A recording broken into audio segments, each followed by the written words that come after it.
session. The teaching assistant leading it says he locked eyes with the man who then began shooting. The first couple gunshots went straight to the chalkboard, exactly where I was standing. So who knows, if I didn't duck, maybe I'm not here today. There was actually a girl who was sitting right next to me. She had 2 bullets in her legs. As much training as you could possibly get when there's an active shooter, you're never going to be prepared when it actually takes place.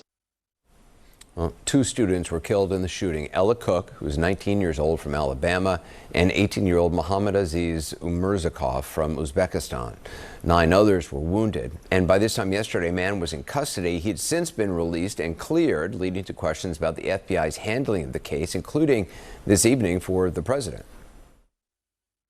Has Kash Patel told you why it's been so difficult for the FBI to identify who the shooter is? Well, it's always difficult. So far, we've done a very good job of doing it with Charlie, with, the various times this has happened. They've done it in pretty much record time.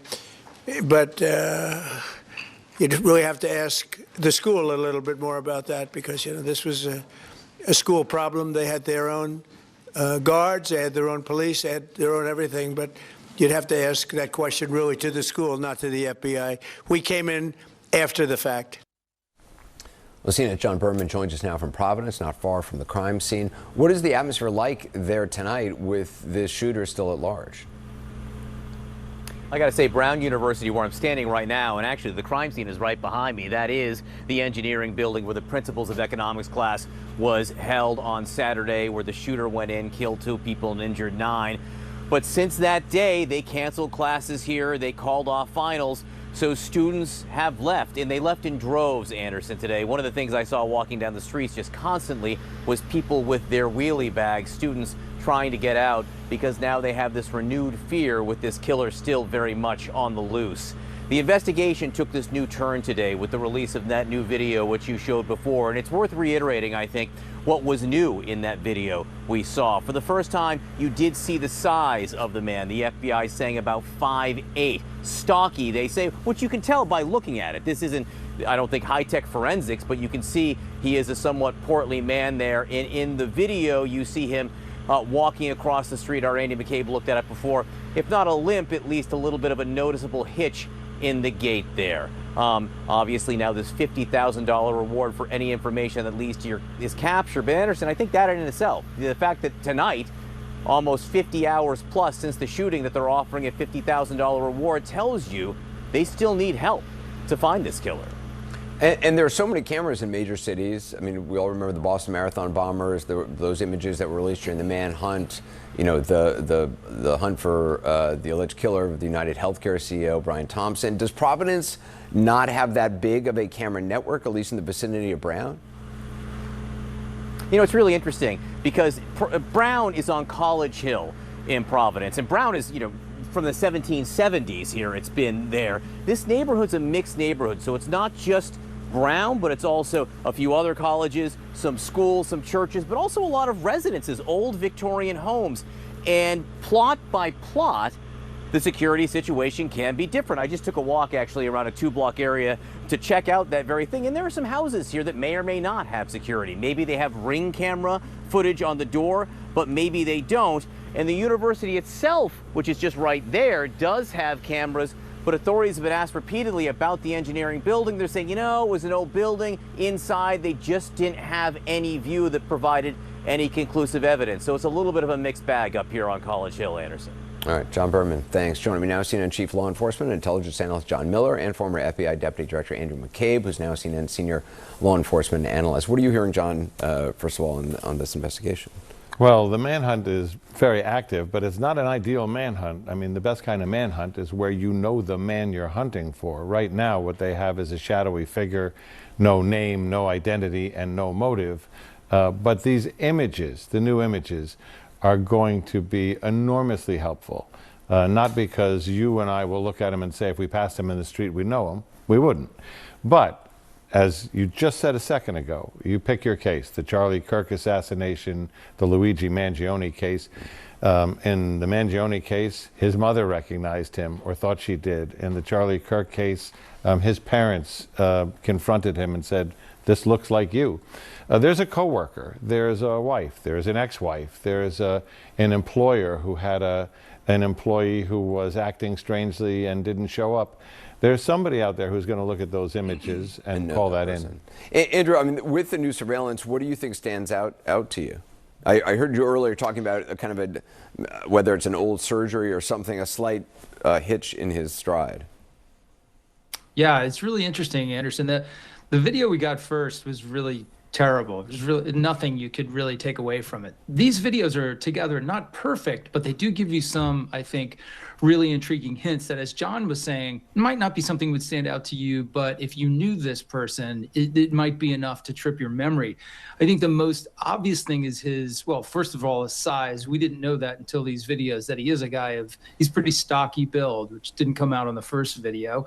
We've also got some detail in the clothing. The jacket is clearly not all black. It may be green on the front towards the bottom and black up top. So that's a bit different.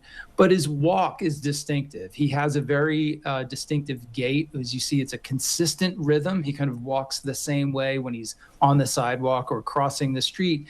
And it appears to favor his left leg just slightly, not so much that it would be indicative of any sort of permanent disability, but maybe the remnant of an old surgery or a knee injury or something like that. You can see how he kind of, the left leg doesn't swing quite as far forward as the right leg does. So it's those kind of details that I think could maybe trip somebody's recollection that this is someone they know in their lives. John, I mean, we didn't see these images immediately. Some of these were old images, but released today. Is that because they were focusing on a person of interest and that takes resources, and then they kind of don't pick up on other potential leads that may be out there? I think the person of interest took up a lot of resources, but I don't think they had these images and didn't show them to us. My understanding of it, from asking that very question today, is they doubled down by expanding this video canvas further and further out until they came up with these productive images, and you can learn from them. This one we're looking at now, he's pacing back and forth. That's not the getaway we saw in the first image where he's walking briskly and looking to make distance between the shooting. But in the one before the shooting, he's got two black gloves on. In the one after the shooting, he's got a gloved left hand, but his right hand is ungloved and, you know, either hanging by his side or it's in his pocket where he may have that pistol ready to confront somebody if he's stopped. All right, John Miller, thank you. Andrew McCabe as well. Coming up next, one of the students who managed to get out of the auditorium just as the shooting started. People just started screaming and running, and I saw the door at the bottom of the room, and I just ran for it. As the manhunt continues for the shooter who killed 2 people and injured 9 others at Brown University, survivors and witnesses are sharing their experiences. Shortly before airtime, sophomore Annie Johnson told me how she escaped the auditorium once the shooting began. So Annie, I know you didn't see the gunman, but you heard the shooting, and I know you're not sure if it came from out in the hall or from the other end of the auditorium. Can you just talk about where you were and what happened once you fled from the front of the room? Yeah, so I was at the front of the room near the blackboard talking to the TAs. I was asking the TA a question when I heard the first shots, and at first I don't think anyone really knew what was going on, but then people just started screaming and running, and I saw the door at the bottom of the room, and I just ran for it. Well, joining us now is someone to whom incidents like this land harder than many. Arizona Senator Mark Kelly's wife, Gabby Giffords, was badly wounded. 6 people were killed by a mass shooter in Tucson almost 15 years ago. Senator Kelly joins us now. Senator Kelly, I mean, we've spoken before about your family's experience here. What went through your mind when you heard about, yet again, another shooting, this one at Brown? Well, Anderson, we have been talking about this for nearly 15 years. I mean, you and I have had many conversations about this issue. And Gabby and I were together when we learned about this shooting. And the thing that now goes through my mind every time I hear about one of these things is just how how horribly have members of Congress and administrations, failed young people in this country. I mean, these kids who grow up having to do practice for mass shootings, and many of them experience them themselves in real lockdowns. And, in this case, we have a kid that was shot herself in high school and now is in this, involved in this mass shooting at Brown University. So, Washington, D.C. and state legislatures have clearly failed the American people. We don't really know anything about this shooter, nor the kind of weapon or weapons he used. How much would that information guide next steps in Rhode Island, potentially nationwide? Well, I mean, it's all going to be part of the investigation. And, those details do matter to some extent, but we pretty much know how this works. Anderson, places that have stronger gun laws have less gun violence. If you look around the country, that's very clear. And countries that have stronger gun laws than the United States have significantly lower rates of gun violence. You travel anywhere in Europe or Asia, you ask anybody if they know anybody who's ever been shot, and it's really, really hard to find somebody. You ask that question in the United States, and my experience has been if I've got a room full of people, I ask if anybody knows somebody who's been shot, it's about 50% consistently. Australian officials have already pledged to tighten gun laws in the aftermath of the mass shooting at Bondi Beach just this past weekend. First of all, what was your reaction to that shooting and the difference reaction from officials there?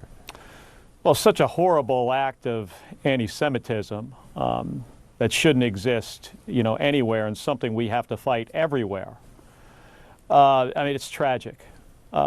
And, I think you need to get to the bottom of it. Why did this happen?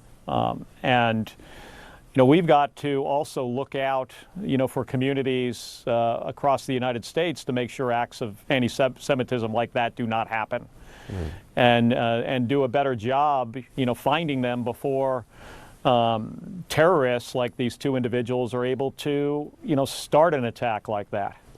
I want to ask you, Punchbowl News is reporting that the Defense Department is now escalating its review of your participation in that video in which you and other Democratic lawmakers reminded service members of their obligation not to follow illegal orders. According to the reporting, the Pentagon is now calling this a, quote, official command investigation. I know last time you and I spoke, you said you'd heard nothing about this investigation beyond a social media post from Secretary Hegseth. What have you heard now? What's your response to the reporting?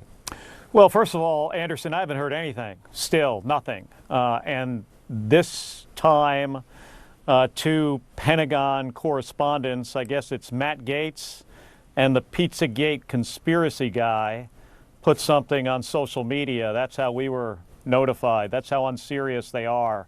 That shows like what this is all about. This is about attention.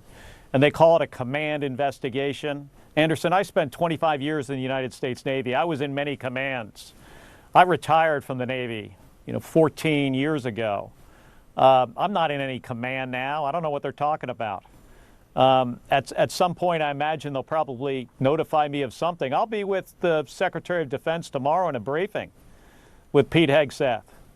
Maybe at that point he's going to come up to me and, say something officially, because I haven't heard anything officially from Would DOD. you ask him about it? Will I ask him about it? Probably not. I mean, we've got some serious issues that we got to get to the bottom of. The boat strikes in Venezuela. He has to give us some answers. He is the most unqualified Secretary of Defense this country has ever had by far. And you can see the results from this. We have the largest government agency being run by somebody who has no idea what he's doing. And the results are really tragic. Rhode Island tonight, where authorities say they have new leads they're following as the manhunt for the suspect at the Brown University shooting intensifies. They showed new videos and photos of the alleged shooter, as you'll see in these videos, dressed all in black. Officials also released this surveillance video showing a suspect similarly dressed in black. They are convinced they are now searching for a lone gunman. The FBI says it is offering a $50,000 reward for any information leading to the arrest and conviction of the suspect. The mayor of Providence added there will be a strong, visible presence of police throughout the city, with the shooter still at large. Footage released Sunday also shows a person dressed in the same way. Again, you see him there rounding the corner, all in black. You'll remember 2 people were killed. They were both students at Brown and 9 others injured, 8 of them students. K-9 teams are scouring the building and the area where the shooting took place as they ask for footage from residents and businesses like you see them doing here. Lee Waldman is in Providence, Rhode Island. And Lee, watching these new images, right, from a number of different angles, wearing that same clothing, was it your sense, listening to authorities, that those videos and those images are all they have to track the suspect down at this point? Jim, what authorities are saying is this is what they're releasing right now. They didn't say that this is all that they had. We saw it for ourselves. Going around the streets around Brown University, the police, FBI, U.S. Marshals, they're knocking on doors of businesses and of homes, asking people for their surveillance videos to share them, to share any pictures that they might have, asking if they've seen anything suspicious. So we imagine that they have more than they're actually sharing with us. But those 3 video clips and 2 photos that were shared today at this press conference, that's the first time we've been able to see the person of interest's face. Now, his face was covered with what looked like a medical mask, a black medical mask, but that was the first time we were able to actually see his face. So the clips were short, and they were 2 hours before the shooting on Brown University's campus actually took place on Saturday. We know that these are in the area of Brown University on Hope Street. That's according to the chief of police here in Providence. But the FBI is also putting out these photos describing this person as 5'8" with a stocky build, but the FBI also noting that people should consider this man armed and dangerous. He was wearing a black hat and dark clothing, again with that mask covering his face, but it's the first time we're seeing him head on. We asked the AG about this, asking, is this going to be the key in this case? And he said this could blow this case wide open. They're pulling at strings, pulling at threads here, hoping to unravel things. They're examining not only the physical evidence, but also the electronic evidence that they're working to gather right now. We know that the FBI is working at the scene at Brown University inside of that engineering building where this shooting actually happened.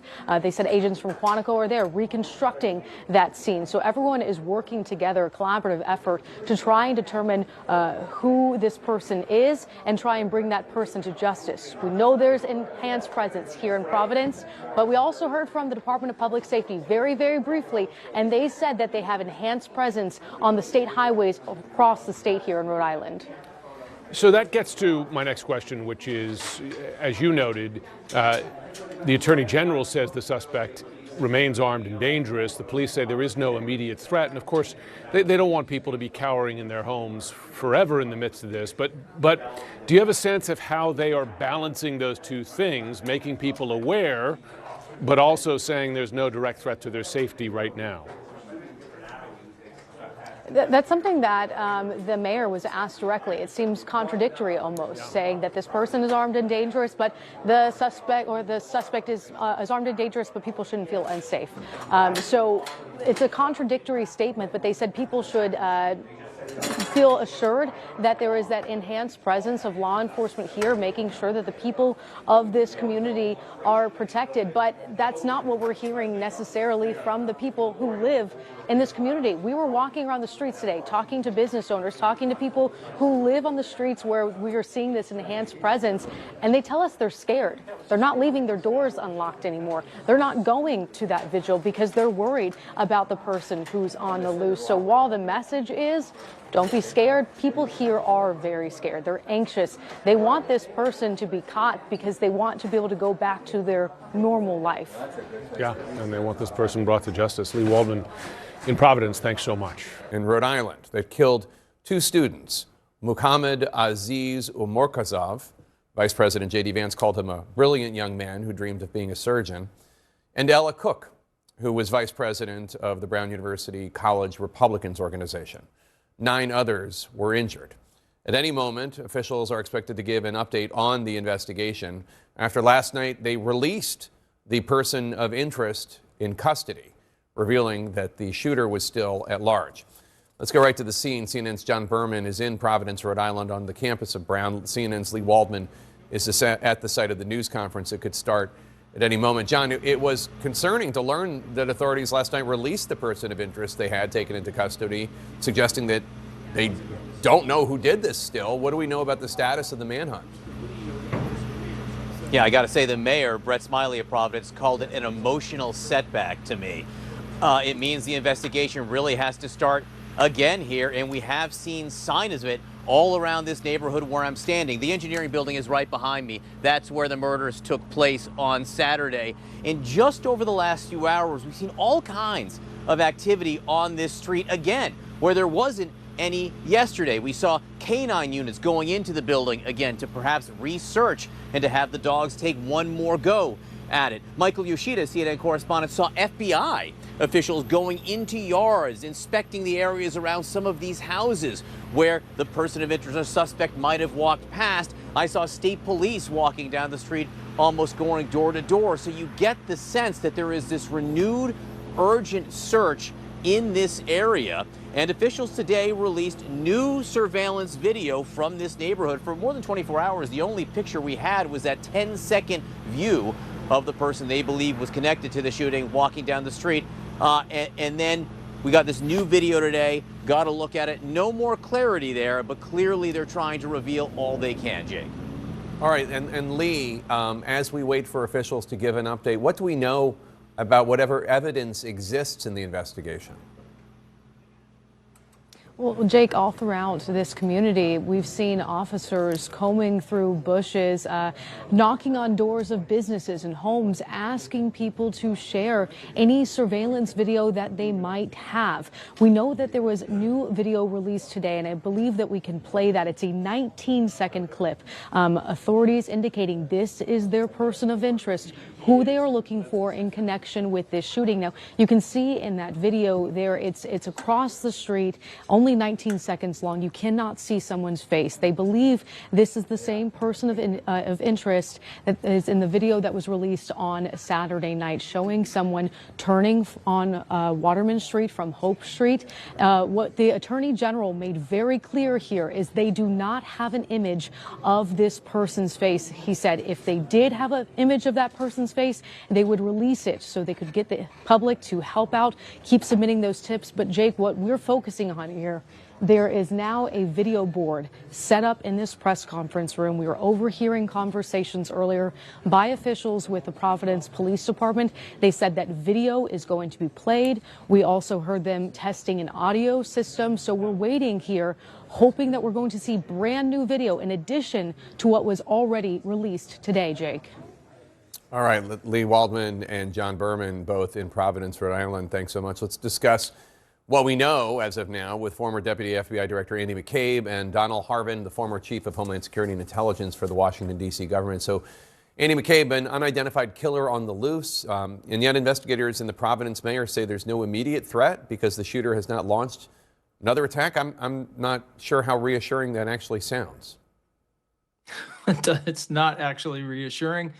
I would guess, that the statement is based upon the fact that they don't probably have any other credible or specific intelligence that indicates a follow-on attack or a repeat attack or another attack of any type is about to happen. And so with that, they can say their assessment is the threat have that kind of intelligence before the first attack. So yeah, I think there's good reason for the people of Providence to remain on alert. There is absolutely a very dangerous person on the loose. We don't know if that person is still in Providence, but that's where the search has to start.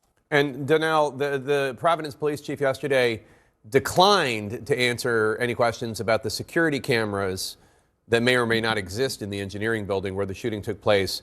I assume that if there is footage, police would want it released to help the public identify the shooter. Absolutely. What they don't want to do, though, is have footage released of someone who may have not have been involved in this incident. And I want to go back really quickly to what Andy said. I think there is actually a concern. If we were in D.C. red teaming this and we had a known assailant who had killed 2 people, willing to kill many more, that was armed and dangerous, we would red team this and suggest that perhaps there's another attack coming. And the reason why I say that is everything that these elected officials and the police chief are saying in terms of no credible threat currently is predicated on a thought process that this was a target attack to Brown. We don't know that. We don't know if this was just an opportunity, a target of opportunity. They walked in, saw a soft target, and there may be something coming else. And so I think that I would push back on that, since they don't know about the assailant or what their motives were, that people should really be on alert.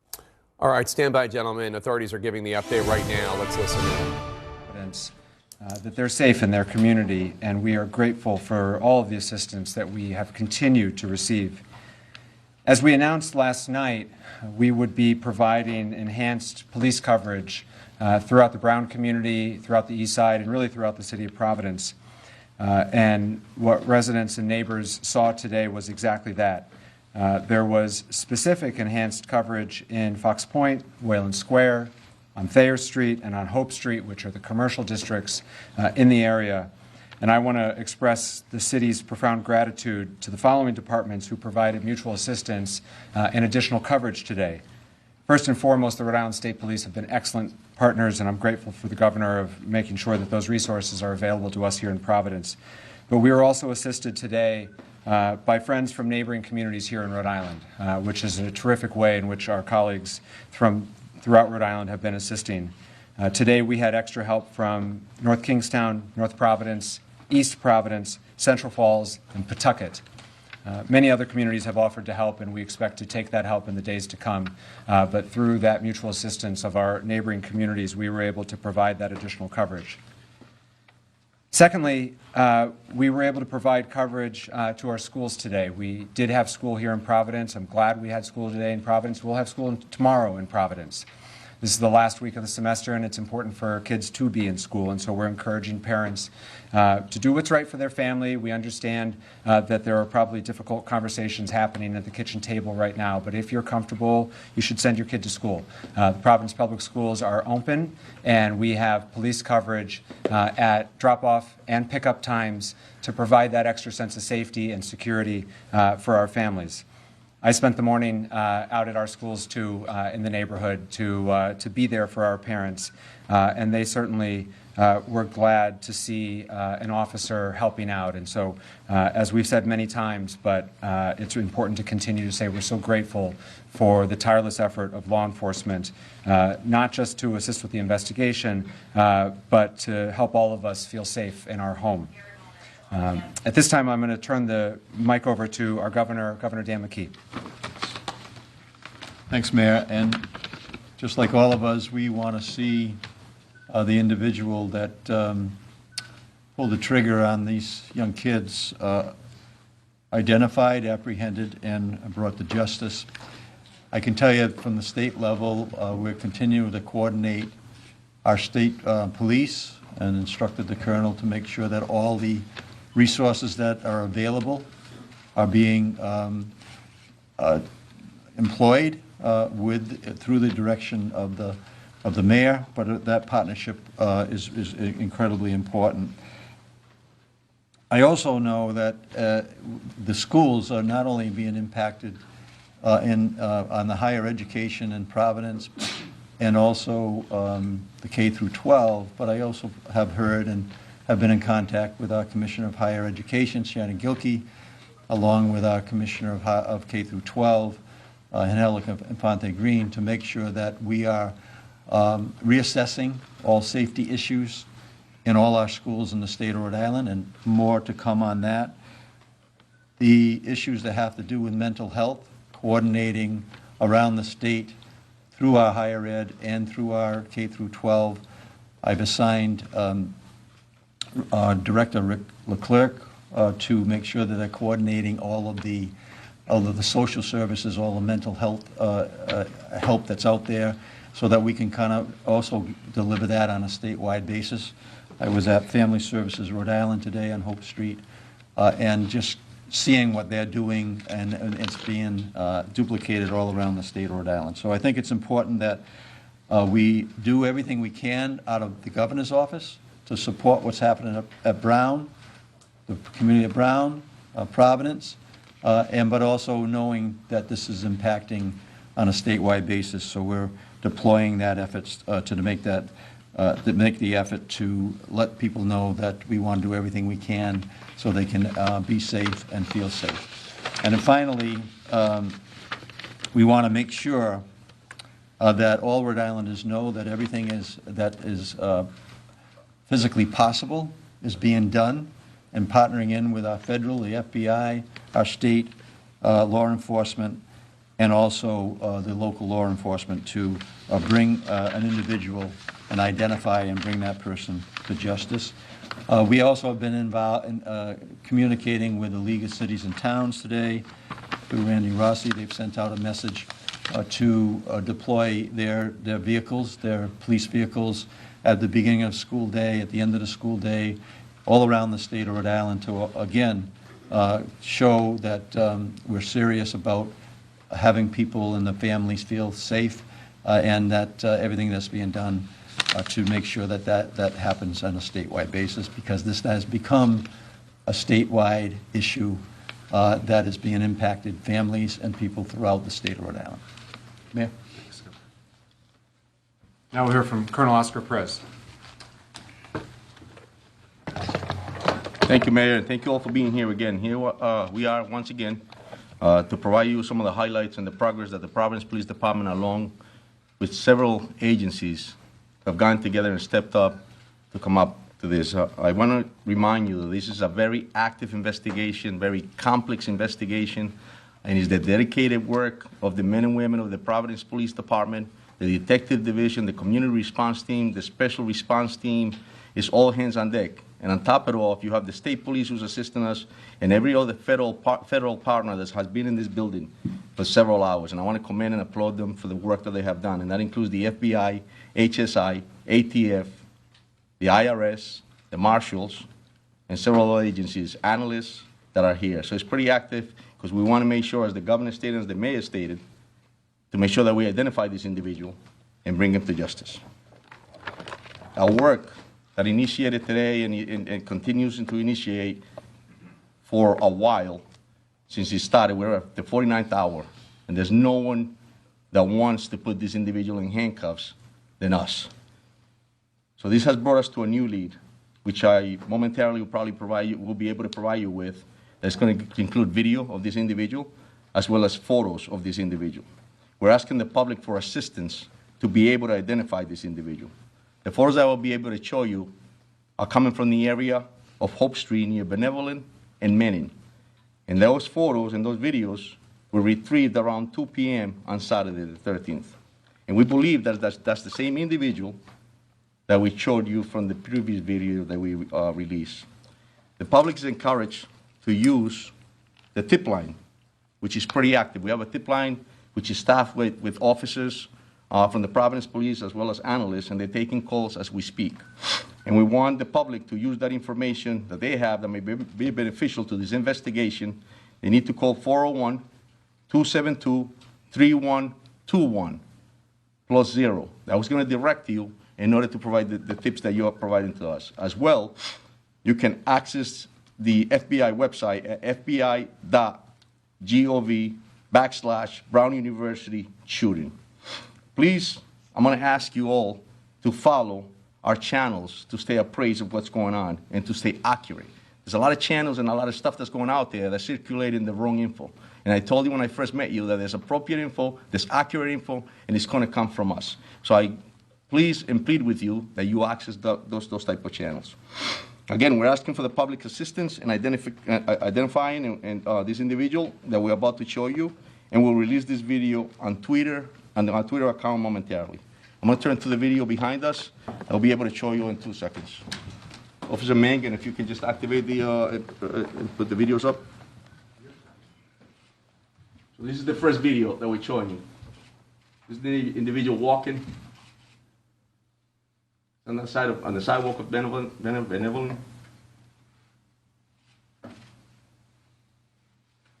And this is prior to the incident.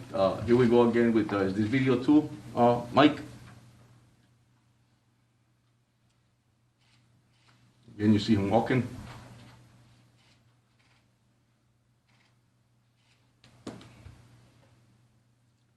Go on to the third video.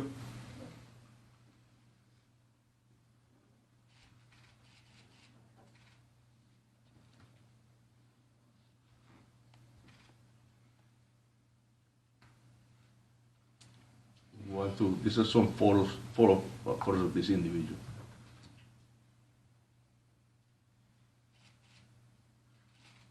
And they will all be time-stamped.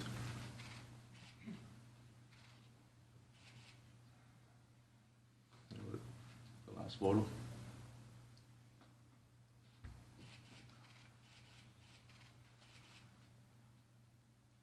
Thank you. So we'll be providing this as well, and I ask you all to please make sure you put them up, and then anybody in the public that has any info about this individual, we ask that you call our tip line, and we'll also have the numbers in the website listed. Mayor? Thank you, Colonel. The last speaker today will be Special Agent in Charge from the FBI, Ted Dux. So thank you, Mayor, and good evening, everyone. My name is Ted Dux. I'm the Special Agent in Charge of FBI Boston. We know there's a lot of public concern about the horrific mass shooting at Brown University on Saturday, and rightfully so. I can assure you that law enforcement team standing before you today has been working around the clock, 24/7, to ensure justice is fully served. While we mourn the devastating loss of the victims and those who are critically injured, the FBI and its partners are dedicated to honoring their memory through a meticulous investigation. Tonight, as Colonel Perez stated, we are renewing our call for the public's assistance in seeking any and all information about the shooter. No amount of information is too small or irrelevant.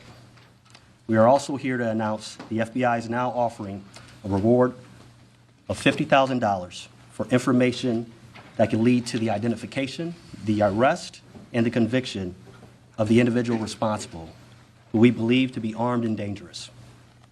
We're asking everyone in Rhode Island and beyond to review the new images of the suspect, share them on social media, and come forward if you have any information. You can contact the FBI at 1-800-CALL-FBI or the tips provided by the police department at 401-272-3121, or you can also provide tips electronically and submit it to tips.fbi.gov. We're also doubling down on our efforts to obtain images and video of the shooter. Those can be submitted online at fbi.gov/Brown University shooting. Our agents and analysts are fully embedded with our law enforcement partners, including Providence and Rhode Island State Police. We are tracking down leads, canvassing neighborhoods, and developing intelligence.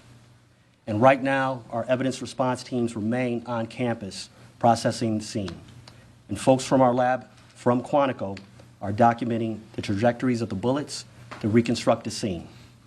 It's painstaking work, and we are asking the public to be patient as we continue to run down every lead so we can get victims, survivors, and their families, and all of you, the answers you deserve. Thank you.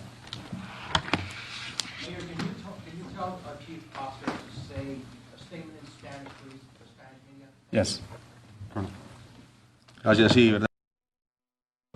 Demostrarles los highlights del progreso que hemos hecho en el departamento, y quiero identificar que es una colaboración del Departamento de la Policía de Providence, el personal de este departamento, también incluye las policías del Estado, obviamente los federales partners de nosotros, como el FBI, el HSI, el ATF, el IRS y también la oficina de los Marshals también están incluidos.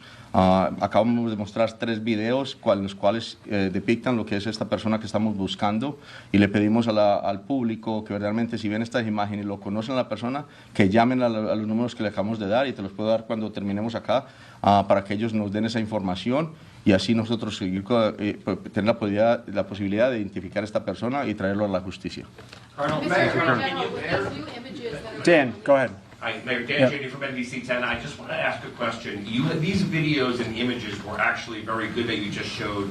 They were from the day before, And I'm just wondering, why didn't we release these a little bit earlier? Did you just get them today? And can you explain? Because that's going to be a question from you. Of course, and that's a great question, Dan, and I'll tell you that it takes time. I've mentioned it before that investigations are very complex. And when you're doing canvassing areas or when you're developing evidence, sometimes you get directed to another direction, and then that's what makes you go back to certain areas and continue to investigate. Here we are at the 49th hour, but I got to commend the dedication and professionalism of all of us that I mentioned earlier, because it's that passion to bring someone to justice that led us to get this info that we got today to be able to provide to you. Are you still leading the investigations? 1 second. With these images and videos, are you all going to distribute them so the media can distribute them? 100. And then you are. Sorry, yes. Mr. Attorney General, yesterday you made it clear we didn't have an image of this person's face. Now these images show we do have this person's face. Is this going to be key in solving this case, which you seem very dedicated in doing? Yeah, look, I think, as I've said multiple times today, that these investigations are like threads that you pull on a garment, and some of them you pull and the garment doesn't open up, and other ones you pull and the garment comes undone. I think when you go out and get a better image of the person's face, that can only help the public, help us identify this person and confirm that they're the right person when that time comes. You know, the prosecutors today have been working with the law enforcement agents and police officers to advance this investigation, and I would describe today's work as making steady progress to identifying the person that we saw in the video that was released yesterday, and the sooner we can identify that person, the sooner we can, I think, blow this case open. But that's work that has to happen in the next 24 to 36 hours. Mayor, I don't like you to believe that there was no further threat to the community today. You mentioned yesterday that there was no additional evidence. Can you just expand upon that to? Yeah, it's the same. It's the same as yesterday, which is ever since 4:05 on Saturday, which was when the first call came into Brown. There has been no new, credible, specific threat anywhere in the Providence community having anything. There was no threats made prior to the shooting, so how can people feel safe with that information? The way in which we are trying to reassure our residents is through a noted, visible police presence throughout the community. It is going to be hard for my city to feel safe going forward. This has shaken us. That will be true tomorrow. I suspect that'll be true the day after the general convicts someone. This is a process to restore a sense of safety. But we're going to take those step at a time.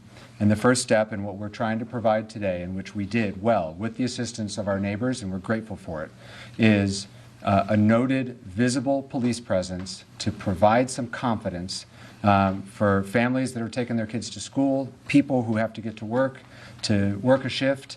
You know, I spent lunchtime today walking down Thayer Street. And for our guests, Thayer Street is the commercial district right adjacent to campus.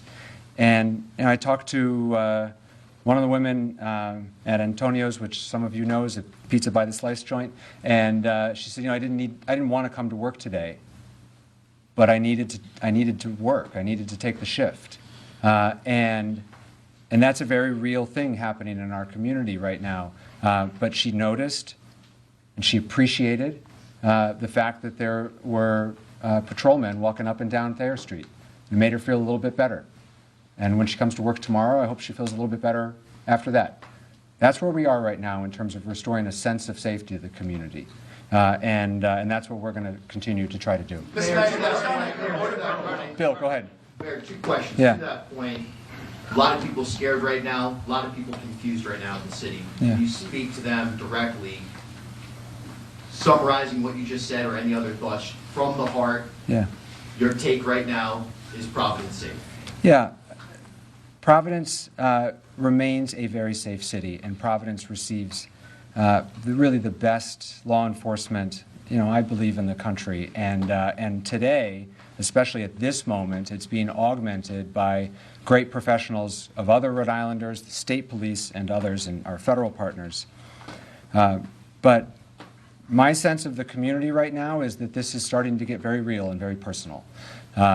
And I heard that today. I heard that last night at the vigil. You know, we're all 2 degrees of separation from one another. And now people are starting to share stories with one another of, oh, my neighbor was nearby, and oh, my friend's kid was supposed to go to that review session but didn't. I'm starting to hear those stories, and I think all the Rhode Islanders in the room are starting to hear those stories. I heard that story again today with one of our customers is one of the teachers. And so it's starting to get very personal for our community, which is hard. And that's, I think, where we are sort of emotionally in the process. But we're here for one another. That's the scary side. The upside is that this is a tight-knit community that looks out for one another. The governor was there. All the officials who were up here with me tonight were with us at Lippert Park last night. It was 10 degrees. It was loosely organized. And yet hundreds of people came out because they wanted to be with one another. They were hugging their neighbors. They were crying. And they were offering each other support. So this community will heal from this. We will move forward. But that doesn't make light of, and I'm certainly not making light of, the fear and anxiety that persists. But the only way we're going to move forward through it is one step at a time, and today's one of those steps. Please, Barb. Go ahead. Colonel, yeah. Do you have any idea what kind of firearm was used in this shooting, and do you know how many rounds were fired? Do you have any details of that nature? There was several rounds, and it was a small caliber, actually 9mm firearm was used. And it was several rounds into it, and obviously, as we all know, the casualties and the injured people, it's just terrible. So, yes. Colonel, I have 2 questions. Yes. Who is the lead investigator on this now? What do you believe that a person of interest was doing in that video and those pictures that you obtained? Yes, so the first question, the lead is, obviously we're taking the lead, but we couldn't do this job without the assistance, as I mentioned, and collaboration of all the different agencies and municipalities. This is a team effort. This is important to us. As the mayor stated, you know, it has shocked the city, and a lot of people are concerned. So this is an effort to put handcuffs on somebody, and it takes a whole team to do that. My second question is, what do you think he was doing? Was he staking out the area? Because this was the day before the shootings, correct? Correct. And so, that's it. Was it hours before or days before? So it was a few hours before, and I'll tell you that at this point, that's all we have. So it was a few hours before what he was doing. We'll be able to find out further once we come to investigate. Go ahead. Go ahead, John. Go ahead, John. John DePietro, Road Patrol Live.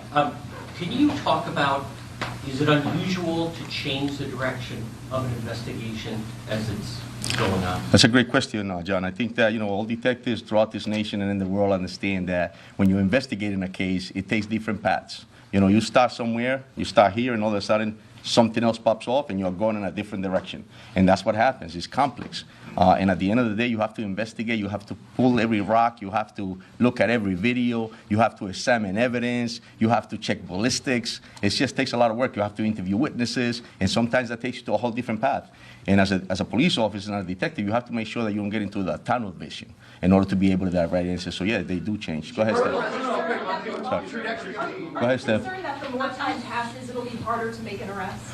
I tell you, every minute counts. Every minute counts. But what doesn't stop is the dedication and professionalism of this department as well as our partners. So. Staff. Believe that any of the victims, whether the victims who died or the others, were targeted by this shooter, or that he was just shooting randomly and indiscriminately? That's all part of the investigation, Steph. Yeah, so we'll continue to investigate further. You also explained the FBI today was searching in the bushes and kicking around the snow, or moving the snow on Waterman Street. We have known since Saturday that the potential suspect walked down Waterman Street. It was in the first video. Why would you be now looking in the bushes for something on Waterman Street 2 days later after it snowed? So I just answered John the same question on how investigations, they turn and lead you in a different direction.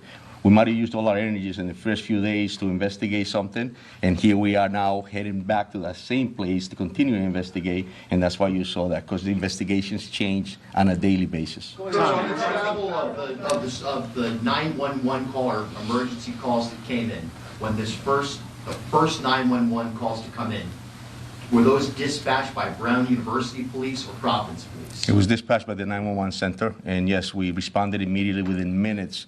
You saw the Providence police cruiser pulling up. So Providence has been an investigator on this from the beginning? That's correct. Patrick. Have you received any leads or indication on whether this was personally motivated, political, or otherwise? Are there any threats to Brown that they have turned over that would give us an indication of why this might have happened? It's a great question, and that's something that we're all asking ourselves, and we'll continue to investigate to be able to get that answer. Colonel, in front here. Do you have reason to believe that this person is no longer in the community? Because can you continue to try to reassure the public that they are safe, but you also just said that this person you believe is armed and dangerous. So how can both be true? Well, yeah, right. And that's something that's unknown, but like the mayor stated, I'll tell you that we have enhanced enforcement in that area. We have, Steph stated earlier, we have a lot of officers in the area, so in that sense, it's going to be safe. But however, as well, I just want to remind the community that our priority in law enforcement and in the city is to keep our constituents safe, keep them informed, and to keep them committed, to understand that we're a professional, we're dedicated, we're going to put somebody in handcuffs, and we're going to continue to do this job. So I want to Reason to believe that they are no longer in this community? That's something that we're continuing to investigate. Colonel Perez, just real quick, Tom Quinlan, WPRO. On the trajectory of where this guy went from the video that you saw, where is the last place that you would you have clear video of seeing him? Is it like, are you still getting video from houses in that area? And you know, Colonel Weaver, just real quick, in terms of the state's response, how much enforced patrol? We know about the enforced patrol in Providence, but are you putting throughout the state to keep the highways, you know, keep an eye on the highways? We have increased our patrols throughout the state, and we will respond accordingly to any requests for additional assistance. This is a collaborative effort, not only from our uniform division, but also our detective bureau is embedded here with Providence and our federal partners, and we will not stop until we find out who the suspect is and bring them to justice. Question for Attorney General.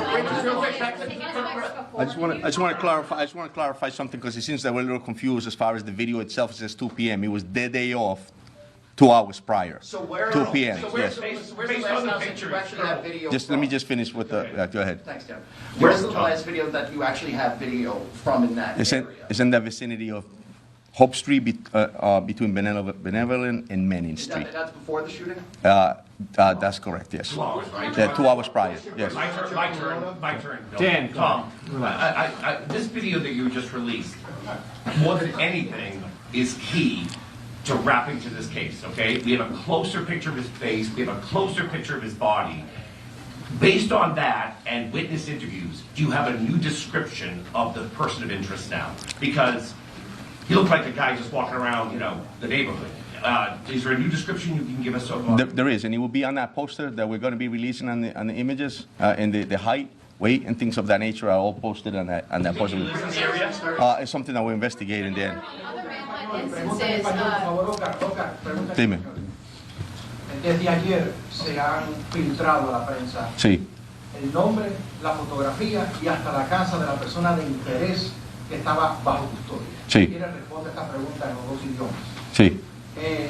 Hoy habían algunos medios haciéndose eco de que había una segunda persona de interés en custodia. Este no es el caso porque no he escuchado absolutamente nada en esta conferencia que se refiera a eso. ¿Me puede usted decir cuánto o cómo están manejando ustedes la información dentro del departamento y cómo se está filtrando a la prensa? Claro. Porque esto crea confusión, obviamente. Sí, sí. So the gentleman just asked a question about how information is getting filtered into the community and out from us. And the question was that past few days an individual was identified and was detained. And he was a person of interest. We had him here. He's asking, how does that get out to the media? How does that happen? My answer to that is I have no control over what's being released or circulated in the media, speculations that occur. What we can control is what we give you here. And as I was speaking earlier, that's why it's important for you to get the information from us. So, mi respuesta que hago es lo que pasa es que no me doy cuenta cómo se filtra esa información a los medios de comunicación. Es importante que la comunicación venga de nosotros y no de otras partes. Es muy importantísimo porque si empieza a circular en otros momentos van a especular. Ahora, he also asked, a second question that he asked was, that there was information out there that we had a person in custody of interest, a second person. And that's not true, that's incorrect, and I don't know how that's circulating the speculation. So my answer to him is that, no, eso es mentira, hasta el momento no tenemos otra persona en custodia, lo único que tenemos es lo que acabamos de informar. Chris, go ahead, Chris. There appeared to be an issue with 311 services during Saturday's incident. A lot of neighbors couldn't get notification what issues were going on there, and has that since been resolved? Yeah, so residents in the city of Providence were notified in multiple ways, and certainly through all of your outlets, all official City of Providence social media outlets, Twitter, Facebook, Instagram, and we pushed out a 311 notice. If you are not the 311 notification system in the City of Providence, you have to sign up for it in order to receive it. And so 311 notifications did go out. If you are a resident of the City of Providence and you are not receiving 311 notifications, we urge you to please sign up. You can do so at the city's website. 311 notices have continued to go out throughout this entire incident, including up as recently as today, this afternoon, to clarify a false report with regard to a report of shots fired, which was found to be unfounded. We sent out a push notification through 311 to reassure people because in this day and age, there's a lot of misinformation. A lot of people are getting reports through non-official channels and are getting anxious as a result of it. And so 311 notifications are working fine, but you have to register for it. And you have to opt in for text messages.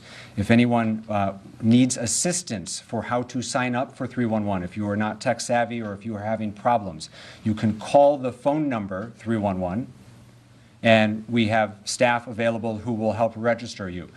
For all of our community, please know that there are always bilingual individuals to take those phone calls. Mr. Attorney General, real quick, you were on CNN this morning talking about, Mr. Attorney General, you were on CNN this morning talking about the person that you spoke, the person of interest from yesterday was here. We have not heard that here today. Can you talk about you know, is that person of interest still here in the state? Who was he? Was he from Wisconsin? Just, you know. Yeah, I think, as I said last night, for those of you who were here, I thought it was really unfortunate that this person's name was leaked by somebody. Is he cleared? Well, let me finish my answer. Was leaked, excuse me? Why you finish the answer? Just answer this question. No, I haven't finished it yet, Ronaldo. So I'm going to finish it. All right, that was the press conference held in Providence, Rhode Island, with the latest on the horrific shooting at Brown University where 2 students were killed. You saw that police released new images showing a new person of interest. Let's bring back Andy McCabe and Donnell Harvin. Andy, what do you make of the quality of these images? Is the person potentially recognizable? Yeah, that's a great question, Jake. So these images are not perfect. You never, and it's rare that you ever get a perfect one. You'd love to have a full face shot that's like really clearly identifiable. But there are details in these videos that we didn't see in the first one that might be recognizable to someone. So there's just a few of the things that jumped out to me. First of all, this is a big guy, a pretty stout person. That was not clear in the first video. The jacket that he's wearing is actually green on most of the front, like across his belly, and then black on top. Appears to be wearing a black hat and some sort of a dark face mask. He also has a distinctive gait where he walks with what might be the kind of remnants of a limp favoring the left side. That could be something that's from an old injury or a surgery or something like that from years ago. It's not super pronounced, but you can see he has a distinct kind of, in that one particularly, you can see his rhythm is somewhat reflective of a limp. So yeah, I think if you know this person, you put those details together, you might recognize him. He also seems to be walking through that neighborhood like someone who knows where he is. He's kind of cutting the corners. He's not like looking for traffic signs and things like that. He seems to kind of know where he's at any given time. So that could tell us something about whether or not he's local.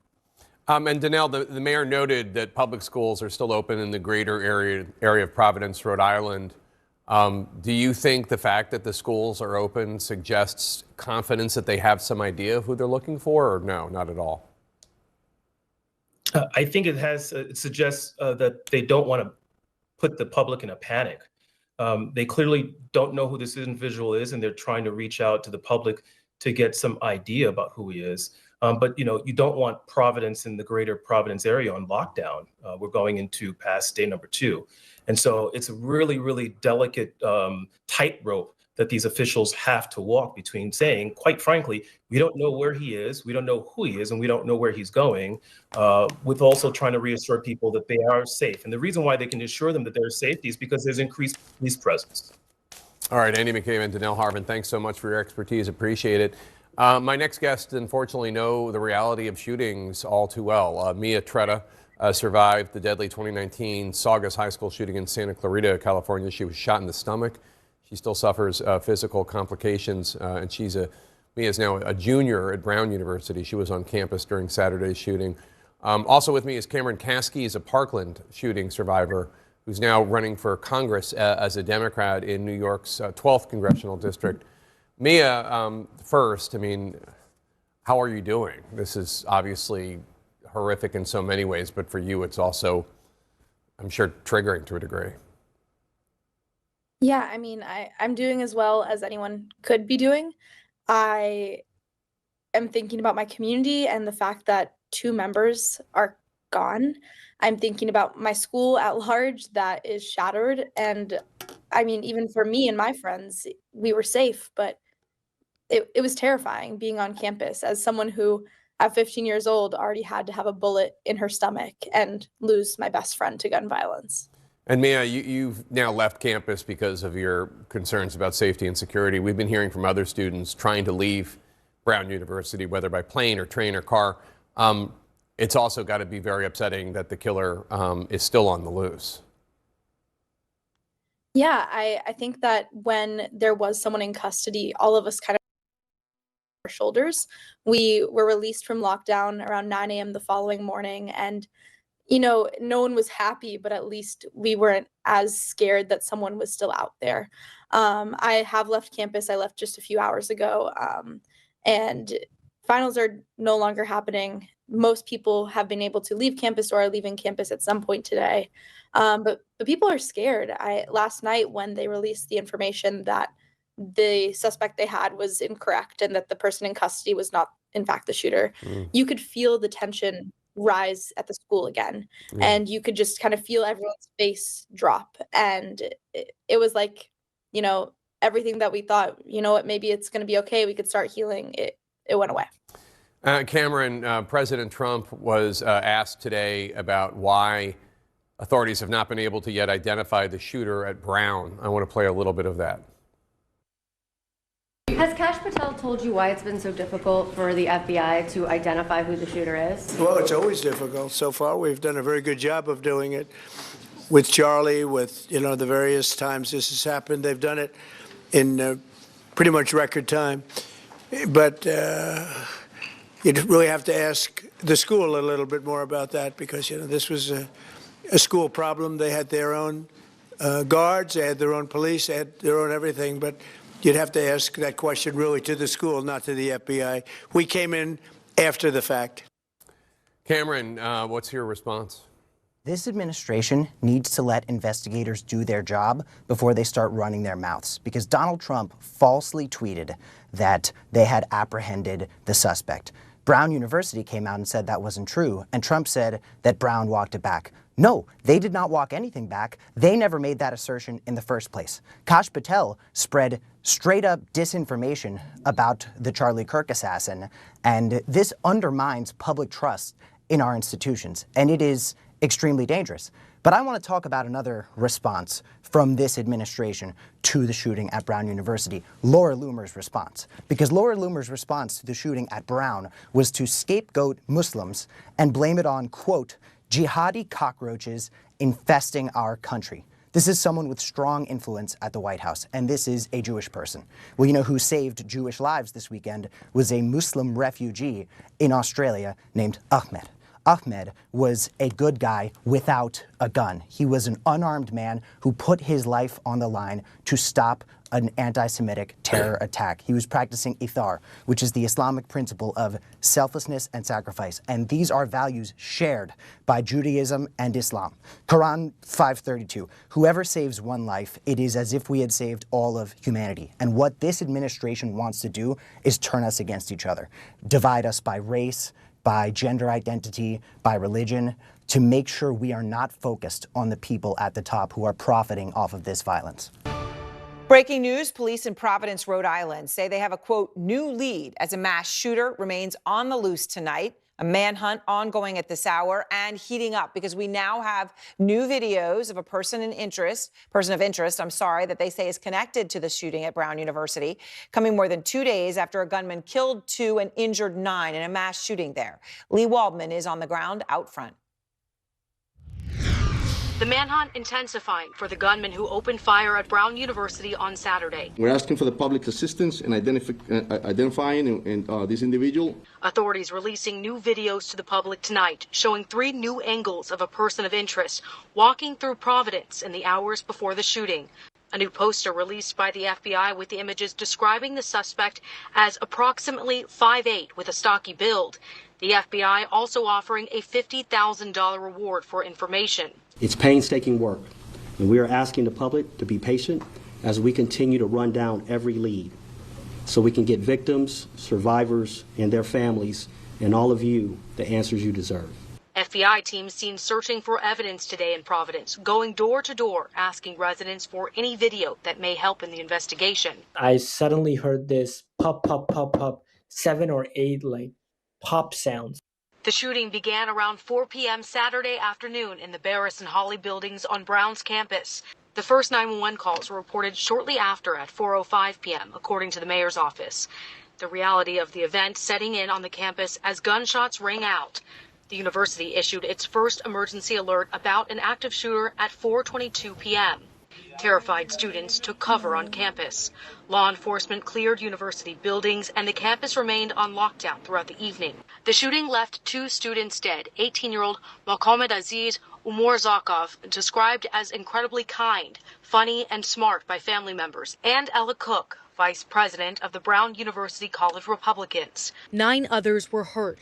Class and exams for the rest of the semester have been canceled. I am pretty spooked. We're pretty shaken up. After a person of interest in the shooting was questioned and released Sunday night and cleared in the investigation, now the community is on edge as a killer considered armed and dangerous remains on the loose. There is no real sense of safety. And this evening, we learned new details from the chief of police here in Providence that the suspected shooter used a 9mm gun to commit this horrific act. Outside of Brown's campus, we see the increased police presence. That's what Mayor Smiley is telling residents they should be assured of, that their safety is cared for. But residents telling us today, Aaron, they're scared, and they will remain scared until this person is in custody. Absolutely. Thank you very much. On the ground there in Providence. And out front now, the Rhode Island Attorney General, Peter Nerona. And Attorney General, I appreciate your time and thank you very much. I'm sorry that we're talking in these circumstances. But obviously this manhunt now reaching it appears, an intense stage. I mean, new videos, I'll show them again now, that have just come out from police. The FBI has also released images and they are pointing at this person saying that they are looking for an individual about 5'8" that has a quote unquote stocky build. Is there anything more you can tell us about this individual?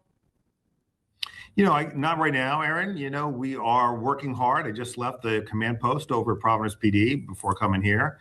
And there are a lot of detectives in the Providence Police Department working with federal agents, state police, our prosecutors, to pull every thread here to see how quickly and hopefully very quickly we can get this person identified, detained, questioned if possible. But certainly he is our primary person of interest right now. And look, sometimes these kinds of investigations, I've been a state or federal prosecutor now for nearly 30 years. Investigations like this, you know, where you don't have an image of the person right after a shooting, it takes time to build the kind of evidence picture you need to identify somebody and get them into custody. And that's what's happening now. But I'm confident we're going to get there. So and you also, though, using the primary person of interest right now to describe this individual, if I'm making sure I'm just repeating you, what you just said there. I mean, are you okay? Are you confident then at this point that, at least with the information you have now, which I presume, Attorney General, is based on maybe more than the videos, that other information you may have that leads you to believe that you think this is the person responsible for the shooting? Yeah, look, yes, is the short answer. I can't share the other evidence that we have, but we're releasing this evidence because the public can play a role here in helping us identify someone if they know them. At the same time, we're analyzing, as you mentioned in your reporting, we know what kind of firearm was used. We're analyzing that ballistic evidence and evidence associated with it. So, eventually we'll put together the kind of evidence we need to charge someone in this case. We believe that this person is a significant person of interest, possibly more than that. So we want to identify him and detain him very quickly if we can. Now, Attorney General, you're being clear and also careful with your language, right? As law enforcement, as the Attorney General, and in that context, I just want to ask you, because as we were all following this weekend, right? We all saw reports that came from very credible sources, including the director of the FBI. That maybe the manhunt was over. The individual had been found. Kash Patel, the FBI director, was talking about the agency, that they had used cell phone data to geolocate somebody. That they had said was a person of interest at a hotel. Then all of the obviously detailed reporting came out about this individual. But that person, then all of a sudden they came out and said, nope, that's not the person. That person's released. You and I both know usually this doesn't go that way. Usually when they get that far along and the public all knows about it, you got the guy. And in this case, it doesn't appear that way because they released the individual. Do you know what happened there as to why that information, talking about the cell phone data and all of that came out so prematurely? Yeah, I think because people who aren't familiar and aren't experienced in investigations got over their skis. I mean, during the course of that day, reporters locally that I know that were reaching out to me. Look, I've been U.S. Attorney or AG now for 15 years. I was very careful with my words. And the reason for that is you don't want to overpromise and underdeliver. Sure, evidence is going to point to a particular person, and it did here. But when we analyze, once you identify that person, okay, that's why it's so important to identify the person on the video released today. Once you do that, you can get a search warrant, for example, for their phone, for their room, for their car. You can take a sample of their DNA and test all of that. And as that testing goes out, I'm speaking very generally now, when that testing goes out and comes back and it's not the person, then you move on. But you've got to run that lead to ground based on the evidence you have to date. But I think this is why I have tried to frankly exert more influence over this in the last 24 to 48 hours, 36 hours, because it's really important that career prosecutors and career law enforcement officers, people who have been in these situations before, talk about what we have and where we're going. Well, I think the public can agree with you on that. I mean, obviously, the reaction of everyone thinking it was okay and the lockdown being lifted. I mean, all the things that happened as a result of that were very serious and could have honestly, as I'm sure is why you feel this way, could have led to a horrific outcome if this was somebody who was going to come back and do something, right? I wanted to ask you one other thing, Attorney General, as I know you're in the middle of this, and this is, as I said, we're in these hours here where maybe you could make a big breakthrough. President Trump was asked about why the FBI has not identified and caught the shooter, and he specifically had someone to blame or something, and that was Brown University. I wanted to play for you what the president said. You'd really have to ask the school a little bit more about that because, this was a school problem. They had their own guards. They had their own police. Do you think he's correct, Attorney General? No. I mean, look, no one can foresee these events. I mean, we try to harden institutions around this state, around the city, my hometown, small town, but you can never harden them against all threats. So this isn't a Brown problem. It's a national problem, a symptom that happened here in Rhode Island. So what we're focused on here is solving this crime, not making broad statements about Brown or for whatever reason. This is not Brown's fault. What this is the fault of this gunman.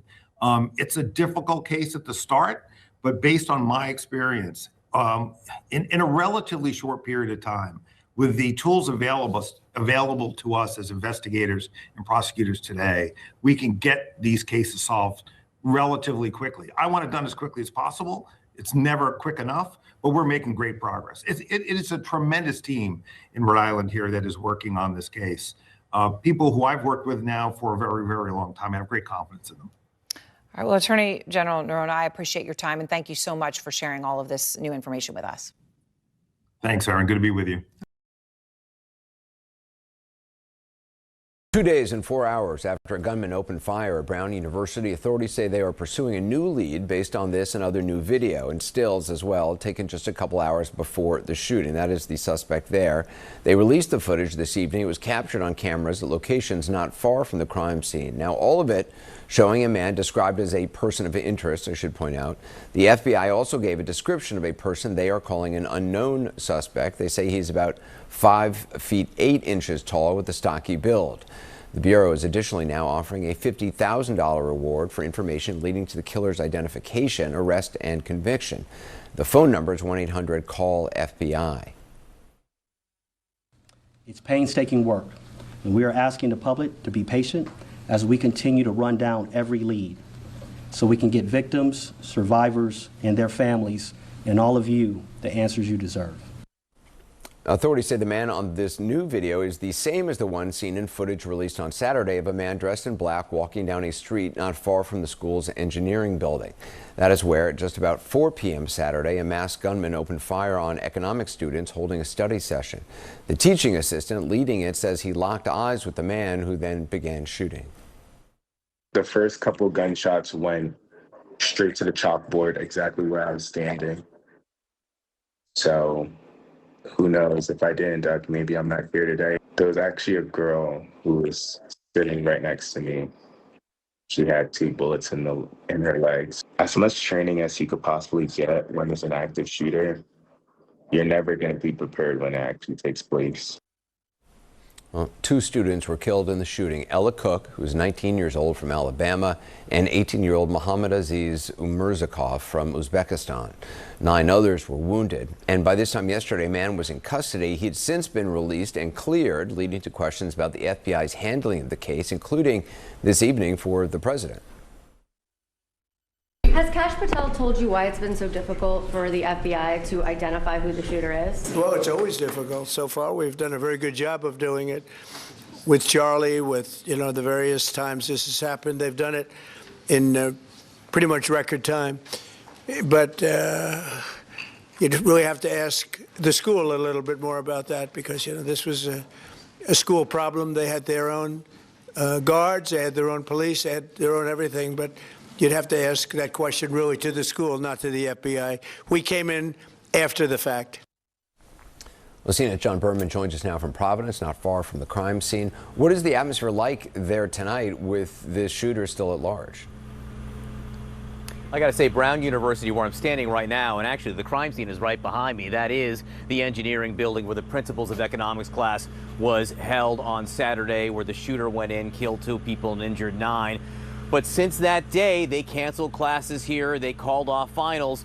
So students have left, and they left in droves, Anderson, today. One of the things I saw walking down the streets just constantly was people with their wheelie bags, students trying to get out, because now they have this renewed fear with this killer still very much on the loose. The investigation took this new turn today with the release of that new video, which you showed before, and it's worth reiterating, I think, what was new in that video we saw. For the first time, you did see the size of the man. The FBI saying about 5'8". Stocky, they say, which you can tell by looking at it. This isn't, I don't think, high-tech forensics, but you can see he is a somewhat portly man there. And in the video, you see him walking across the street. Our Andy McCabe looked at it before. If not a limp, at least a little bit of a noticeable hitch in the gait there. Obviously now this $50,000 reward for any information that leads to his capture. But Anderson, I think that in itself, the fact that tonight, almost 50 hours plus since the shooting, that they're offering a $50,000 reward tells you they still need help to find this killer. And there are so many cameras in major cities. I mean, we all remember the Boston Marathon bombers, those images that were released during the Manhunt, the hunt for the alleged killer of the United Healthcare CEO, Brian Thompson. Does Providence not have that big of a camera network, at least in the vicinity of Brown? You know, it's really interesting because Brown is on College Hill in Providence, and Brown is, you know, from the 1770s here, it's been there. This neighborhood's a mixed neighborhood, so it's not just Brown, but it's also a few other colleges, some schools, some churches, but also a lot of residences, old Victorian homes. And plot by plot, the security situation can be different. I just took a walk actually around a 2-block area to check out that very thing. And there are some houses here that may or may not have security. Maybe they have Ring camera footage on the door, but maybe they don't. And the university itself, which is just right there, does have cameras, but authorities have been asked repeatedly about the engineering building. They're saying, you know, it was an old building. Inside, they just didn't have any view that provided any conclusive evidence. So it's a little bit of a mixed bag up here on College Hill, Anderson. All right, John Berman, thanks. Joining me now, CNN Chief Law Enforcement and Intelligence Analyst John Miller and former FBI Deputy Director Andrew McCabe, who's now CNN Senior Law Enforcement Analyst. What are you hearing, John, first of all, on this investigation? Well, the manhunt is very active, but it's not an ideal manhunt. I mean, the best kind of manhunt is where you know the man you're hunting for. Right now, what they have is a shadowy figure, no name, no identity, and no motive. But these images, the new images, are going to be enormously helpful. Not because you and I will look at them and say if we passed him in the street we know him. We wouldn't. But as you just said a second ago, you pick your case, the Charlie Kirk assassination, the Luigi Mangione case. In the Mangione case, his mother recognized him or thought she did. In the Charlie Kirk case, his parents confronted him and said, this looks like you. There's a coworker, there's a wife, there's an ex-wife, there's an employer who had an employee who was acting strangely and didn't show up. There's somebody out there who's going to look at those images and call that in. Andrew, I mean, with the new surveillance, what do you think stands out to you? I heard you earlier talking about a kind of a, whether it's an old surgery or something, a slight hitch in his stride. Yeah, it's really interesting, Anderson. The video we got first was really terrible. There's really nothing you could really take away from it. These videos are together not perfect, but they do give you some, I think, really intriguing hints that, as John was saying, it might not be something that would stand out to you, but if you knew this person, it might be enough to trip your memory. I think the most obvious thing is his, well, first of all, his size. We didn't know that until these videos, that he is a guy of, he's pretty stocky build, which didn't come out on the first video. We've also got some detail in the clothing. The jacket is clearly not all black. It may be green on the front towards the bottom and black up top. So that's a bit different. But his walk is distinctive. He has a very distinctive gait. As you see, it's a consistent rhythm. He kind of walks the same way when he's on the sidewalk or crossing the street. And it appears to favor his left leg just slightly, not so much that it would be indicative of any sort of permanent disability, but maybe the remnant of an old surgery or a knee injury or something like that. You can see how he kind of, the left leg doesn't swing quite as far forward as the right leg does. So it's those kind of details that I think could maybe trip somebody's recollection that this is someone they know in their lives. John, I mean, we didn't see these images immediately. Some of these were old images, but released today. Is that because